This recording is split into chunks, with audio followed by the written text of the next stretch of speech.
ओम रब्बुल आलमीन। कुरान में ही हम आगे चलते हैं और कुरान की आयतें जो मैं बता रहा हूँ, मेरे साथ जो एक विचित्र घटना घटी 6 अक्टूबर 2016 को, उसके तहत मैं सब छोड़ छाड़ के कुरान के पीछे पड़ गया। फिर मैंने सारे धर्म ग्रंथों का अध्ययन किया और कुरान से फिर मैंने देखा कुरान इस्लाम के बिल्कुल 100% अगेंस्ट लिखी हुई किताब है। मतलब कुरान के मुताबिक इस्लाम को ख़त्म होना है और उसकी ही कुरान केवल लिखी इसलिए अल्लाह ने कि इस्लाम को टोपी दाढ़ी नमाज जान मस्जिद मोहम्मद, जो मैं 6 शब्द बता रहा हूँ, ख़त्म हो जाएंगे। अल्लाह की इबादत हर घर हर कमरे हर दीवार पे शुरू हो जाएगी। तो मैंने देखिए इनका जो चैप्टर नंबर 1 बता दिया था, चैप्टर नंबर 2 जो सबसे बड़ा चैप्टर है कुरान का, जिसका नाम है गौ माता, सूरह बकरा जिसे बुलाते हैं, उसकी आयतें मैंने आपको 4-5 आयतें बताई थी। आज मैं अगली 6 नंबर आयत से शुरू करता हूँ। कैसे कुरान अगेंस्ट है। कुरान के मुताबिक काफिर कौन है? मुसलमान, सऊदी मुसलमान। तो देखिए आयत नंबर 6 बोलती है, बेशक जो लोग काफिर हो चुके बराबर है उनके हक में, चाहे आप उनको डराएं या ना डराएं, वह ईमान ना लाएंगे। तो देखिए डराएं या ना डराएं, केवल एक इस्लाम ही धरती पे ऐसा सेक्ट है, ऐसी कौम है जिसके अंदर एक मोहम्मद का ऐसा फिट बिठा दिया टांका सऊदी अरब ने फ्रॉड करके कि वो मोहम्मद के बाद वो मानते ही नहीं कोई आया।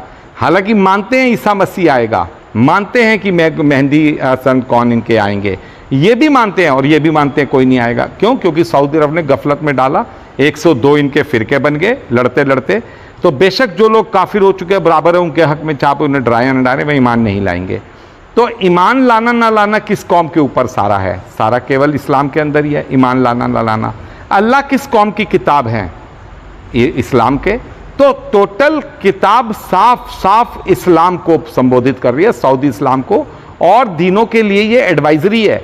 मगर इस्लाम सऊदी इस्लाम के लिए ऑर्डर बुक है। अल्लाह कहते हैं 3 जगह, और ये हुक्म की किताब है, जड़ मजबूत इसकी हुक्म है। और 7 जगह अल्लाह कह रही है सारे जहानों के लिए नसीहतनामा है।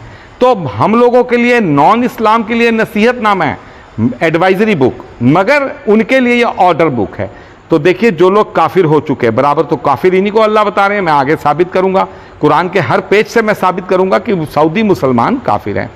बंद, अगली आयत, बंद लगा दिया अल्लाह ताला ने उनके दिलों पर और उनके कानों पर और उनकी आंखों पर पर्दा है और उनके लिए सजा बड़ी है।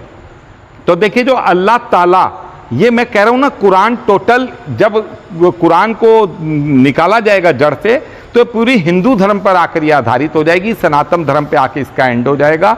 अल्लाह ताला, ताला क्यों आ रहा है इसमें? अच्छा ताला का अपने अपने 100 मतलब निकाल देंगे जी, ताला का मतलब ये, ताला का मतलब वो, मगर हमारे ताला ही कैसे इस पे आ गए और ताला लगा पड़ा इस्लाम को? तो अल्लाह ताला कहते हैं बंद लगा दिया अल्लाह ताला ने उनके दिलों पर, उनके कानों पर, उनकी आंखों पर पर्दा है, ये उनके लिए बड़ी सजा है। तो देखिए इनकी आंखों पर पर्दा है, पर्दा किसमें? बुरके में आ रहा है। तो अल्लाह दोनों को कवर कर रहे हैं, हिंदुओं को, मुसलमानों के आदमियों को और औरतों को। पर्दा ये कॉमन, अल्लाह की जो भाषा है बड़ी अजीब भाषा है, साइंस की भाषा, आदमियों के लिए अप्लाई हो ही रही है। बंद लगा दिया अल्लाह ने उनके दिलों पर, उनके कानों पर। तो अब देखिए इस्लाम वालों को मैं कितना भी बताता हूँ, कितना भी तकरीर करो, कितना भी उन्हें समझाओ, वो मानते ही नहीं। वो कहते हैं नहीं जी, जो मोहम्मद साहब थे, जो सऊदी था, वही था। तो अल्लाह ने बंद लगा दिया है। अगली आयत देखिए, और उन लोगों में कुछ ऐसे भी हैं जो कहते हैं हम ईमान लाए अल्लाह ताला पर और आखिरी दिन पर, हालांकि वे बिल्कुल ईमान वाले नहीं। तो अल्लाह बड़ा ठोक के कहते हैं इनको कि भाई ये जो लोग कहते हैं कि हम ईमान लाए, हम आप सबके साथ हैं, हम अल्लाह ताला, तो अल्लाह क्लियर कट कहते हैं कि वो ईमान नहीं लाए। क्यों? क्योंकि जो वाया मोहम्मद अल्लाह के पास पहुंच रहा है उसको अल्लाह बिल्कुल डिनाई कर रहे हैं। हालांकि वाया मोहम्मद वालों के लिए भी इसमें 36-37 आयतें ऐसी हैं जो बिल्कुल पीस के ऊपर, जो मुसलमान हैं जो सूफियाना अंदाज में चलते हैं। कई मुसलमान, करोड़ों मुसलमान ऐसे हैं जो मार काट को गलत बताते हैं, लड़ाई झगड़ों को गलत बताते हैं, और अल्लाह उनको कवर कर रहे हैं 35-36 आयतों में। अगली आयत देखिए, चालबाजी करते हैं अल्लाह ताला से और उन लोगों से जो ईमान ला चुके हैं। तो चालबाजी करते हैं अल्लाह से, तो सनातनी तो अल्लाह से ना पूछ रहे ना पूछ रहे, क्रिश्चियन ना पूछ रहे ना पूछ रहे, बौद्ध वाले, सरदार वाले, यहूदी ना पूछ रहे ना पूछ रहे अल्लाह ताला को। तो अल्लाह ताला किससे बातें कर रहे हैं, किसको मुखातिब कर रहे हैं? अल्लाह अपना नाम ले लेकर। क्यों? इस्लाम को, सऊदी इस्लाम को। तो कुरान बड़ी सिंपल किताब है, बड़े सिंपल तरीके से अल्लाह और इस्लाम की बातें चल रही हैं। इसमें दूसरी कौम का मतलब ही नहीं है। दूसरी कौम के लिए एडवाइजरी बुक है, वो एडवाइजरी वाली आयतें अलग हैं, जिसमें साइंस की बातें हैं, जिसमें धर्म की बातें हैं, how to live a healthy life, वो सारी बातें हैं, वो अलग है, वो एडवाइजरी बुक है। चालबाजी करते हैं अल्लाह ताला से और उन लोगों से जो ईमान ला चुके। ईमान कौन ला चुके? जो मैं बार बार कह रहा हूं, कुरान के मुताबिक ईमान वाले हैं सनातन धर्मी। कुरान 9 जगह अहले ईमान की बात कर रही है। वो कौन है? भारत के ब्राह्मण। जो मैं बार बार कह रहा हूं, अल्लाह 88 बार भारत को जन्नत बुला रहे हैं और यूपी को 3 बार केंद्रीय मुकाम बुला रहे हैं कि धरती पर मेरा एक केंद्र मुकाम है जहां मैं केवल रसूल को भेजता हूं। जो मैं बार बार कह रहा हूं, रामकिशन, देवबंद बरेलवी, सारनाथ, काशी विश्वनाथ, मथुरा, वृंदावन, सब भारत में, सब उत्तर प्रदेश में हैं। अब और हकीकत में किसी के साथ भी चालबाजी नहीं करते सिवाय अपनी जात के, और वह इसका श्योर नहीं रखते। मतलब वो किसी के साथ चालबाजी नहीं करते, बस अपनी ही जात के साथ चालबाजी कर रहे हैं। जो शिया बताता है सुन्नी काफिर, वो बुलाता है वो काफिर। ये 102 गुट हैं, सब एक दूसरे को काफिर बुलाते हैं, सब एक दूसरे के खिलाफ चल रहे हैं, सब एक दूसरे की मस्जिदों में नहीं जाते, सब एक दूसरे के इमामों के आगे पीछे खड़े होने के क्या क्या इनके वो हैं। तो शौर उनके दिलों में बड़ा मर्ज है, सो और भी बढ़ा दिया अल्लाह ताला ने उनका मर्ज, और उनके लिए दर्दनाक सजा है इस वजह से कि वे झूठ बोला करते हैं। अल्लाह कहते हैं मैंने उनके दिलों को और दर्द दे दिया। मतलब पहले 2 फिरके थे शिया सुन्नी, फिर 9 हो गए, फिर 90 हो गए, फिर 109 हो गए। तो ये अल्लाह क्लियर इन्हीं को कहते हैं कि तुम्हारा मर्ज हमने और बढ़ा दिया। बम धमाके कर रहे हैं, एक दूसरे की मस्जिदों को उड़ा रहे हैं, एक दूसरे को गोलियां मार रहे हैं, एक दूसरे को काफिर बुलाकर एक दूसरे के ऊपर ही हमले कर रहे हैं। मतलब ये अल्लाह ने कहते हैं मैंने और बढ़ा दिया। अब देखिए अगली आयत देखिए, एटम बम आयत। और जब उनसे कहा जाता है कि फसाद सब मत करो जमीन में, तो कहते हैं कि हम तो सुधार करने वाले हैं। तो देखिए ये कैसे ये बात आ रही है कि फसाद कौन कर रहा है पूरी धरती पे? क्रिश्चियनिटी मार रही है किसी को, यहूदी बिना मतलब से मार रहे हैं किसी को, सरदार मार रहे हैं किसी को। सरदार तो चलो सरदारों के लिए इसमें 5 आयतें कवर हो रही हैं सरदार कौम के लिए।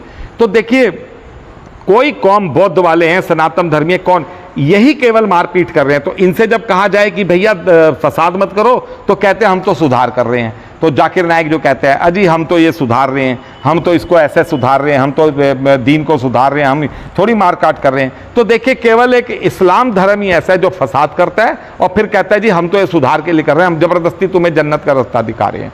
तो देखिए इस तरह से कुरान की आयतें बिल्कुल इस्लाम के खिलाफ लिखी हुई हैं। ये दुर्भाग्य है हमारे इस देश का कि ऐसा मुखिया बैठा हुआ है कि मैं सुप्रीम कोर्ट तक, और जितनी बातें मैं बता रहा हूँ मोदी को सब बातें पता है। श्री 1008 श्री मोदी जी महाराज, उनको सब पता है बातें, बस वो इसको लिंगर ऑन कर रहे हैं। दुनिया मानव जाति खत्म होने जा रही है। देखिए बीच बीच में सवाल आते रहते हैं। तो मुझे कोई सवाल किसी ने भेजा है कि अब मुसलमानों को कुरान क्या आदेश दे रही है। तो देखिए कुरान मुसलमानों को इसमें 11 आयतें हैं जिसमें अल्लाह कह रहे हैं उठ खड़े हो अल्लाह की राह में, उठ खड़े हो रसूल की मदद के लिए, उठ खड़े हो रसूल का तुम साथ देने के लिए, सीधी राह करने के लिए, अल्लाह की राह को जो टेढ़ा कर दिया उसको सीधा करने के लिए। तो लगभग 11 आयतें हैं जिसमें अल्लाह मुसलमानों को आदेश दे रही है कि उठ खड़े हो अल्लाह की राह के लिए और अपने अंदर सुधार के लिए, रसूल की मदद करो। अब देखिए रसूल बिना मदद के नहीं चल सकता। ये पूरी कुरान के अंदर पूरे वो है, बिना रसूल को मदद जब तक नहीं होगी वो कुछ नहीं कर सकता। तो देखिए मैं अकेला लगा पड़ा हूँ, 7 साल हो गए मुझे, 8 साल हो गए। अच्छा एक सवाल किसी ने ये भी किया है कि कुरान के अर्थ का अनर्थ क्यों हो रहा है। तो देखिए इसका मैंने पहले भी एक वीडियो में बताया था, एक एपिसोड में, कि सवाल ये नहीं है कि सवाल लिखा क्या गया है, सवाल यह है कि समझा क्या जा रहा है, पढ़ा क्या जा रहा है। तो लिखा क्या गया है सवाल नहीं है, सवाल यह है कि पढ़ा क्या जा रहा है। तो इनको सऊदी अरब ने एक गफलत में डाला। सऊदी अरब में बिना ब्रैकेट के एक कुरान ही नहीं है, ब्रैकेट की कोई जरूरत नहीं है। कुरान में हर जगह इतने ब्रैकेट हैं, इतने ब्रैकेट हैं धोखा देने के लिए। अल्लाह फिर एक जगह कह भी रहे हैं कि अगर ये किसी इंसान की वो कलाम होता तो इसमें तुम बड़ा फर्क पाते। तो ब्रैकेट वालों के सबके हजारों अपने मतलब हैं, मगर कुरान की मेन जिस्ट आयतें सेम हैं। तो ये देखिए अर्थ का अनर्थ क्यों हो रहा है, क्योंकि पढ़ा क्या जा रहा है और समझा क्या जा रहा है। सऊदी अरब ने दे के पैसा दे, फंड दो, ये दो वो दो। हालांकि अब तो सऊदी अरब सुधर गया, वो जो फंड्स का गलत इस्तेमाल कर रहे हैं, उन्होंने पिछले साल 84 अपने गलत फंड इस्तेमाल करने वाले टेररिस्ट को, जकात के जिन्होंने मदरसे के फंड्स को गलत इस्तेमाल किया, 84 को फांसी पे लटकाया।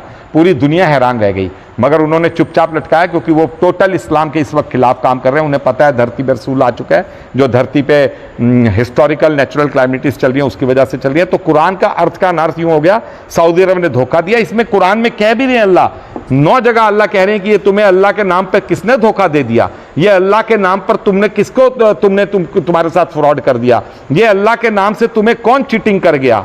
तो ये देखिए बातें खुलेंगी सब, मैं कुरान की बातें आगे खोल खोल के बताऊंगा। गीता में भी थोड़ा सा हमारे संतों ने जो सच्चाई के थोड़ा रूबरू नहीं करवाया, अल्लाह कुरान में इस बात को कवर कर रहे हैं और छुपा लेते हैं आयतों के मतलब श्लोकों को मतलब और अपने मतलब का सामने रख देते हैं। तो भगवान साकार हैं, भगवान का गीता के में वर्णन है अपने शरीर का 9 जगह, और शरीर का वर्णन भगवान जगह जगह दे रहे हैं, और ये सनातनी कहते हैं निराकार है, ये है वो है, तो ये गफलत सब जल्दी दूर होगी।